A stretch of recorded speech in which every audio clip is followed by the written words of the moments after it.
ఏమిటండి 7 దాడుతున్నా ఇంకా ముసుగుదని పడుకున్నారు? లేవండి. మీకు ఇలా కాదు. ఏమైపోయారు ఇలా? ఏమండి ఏమండి?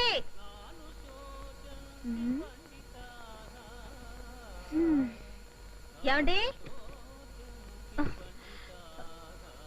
ఏమండి?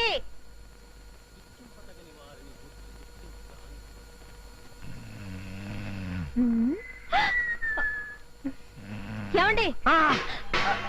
ఏమిటండి స్టోర్ రూమ్ లో పడుకున్నారు? బెడ్రూమ్ లో పడుకుంటే పొద్దున్నే లేచి జాగింగ్కి వెళ్ళమంటావని.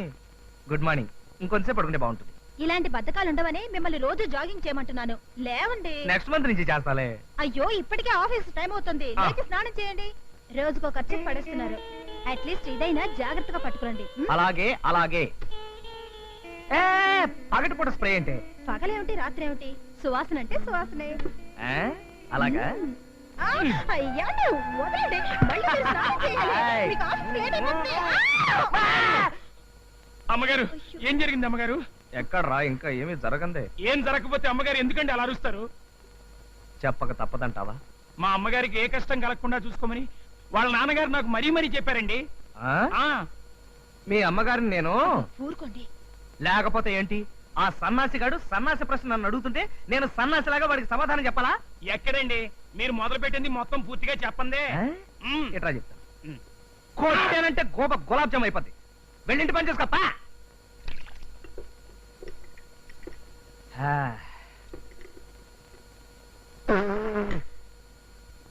యారా సన్నాస్ ఆఫ్ సౌత్ ఇండియా, నేను టీ తాగనని తెలుసు కూడా నాకు టీ ఇస్తావా? పోనీ ఒక్క పూట టీ తాగితే ఏమవుతుంది? ఒక్క పూట కాదు, ఒక్క గంట అయినా సరే. పాలసీ అంటే పాలసీయే. ఏంట్రా చూపేంటి? నీ ఆస్తంతా నేను రాయించేసుకున్నట్టుగా. వాడు చూపే అంత కదండి. నువ్వు వాడిని సపోర్ట్ చేయకు, వాడు రెచ్చిపోతాడు. కొట్టానంటే మళ్ళీ గోప గులాబ్ జామ్ అయిపోద్ది. వెళ్ళి కారుతుడు పా.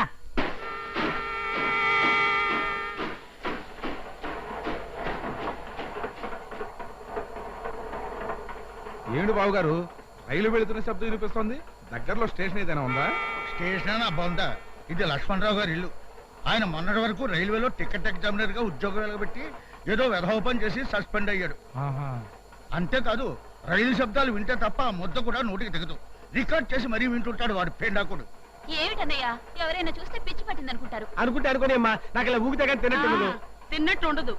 ఉద్యోగం చేసినప్పుడు లంచాలు మెక్కి వెండి కంచాలు కొన్నారు గాని దాంట్లో ఎప్పుడైనా తిన్నారా? చెప్పా కదా, నా కంచంలో తింటే తిన్నట్టు ఉండదని. కొంచెం సాంబార్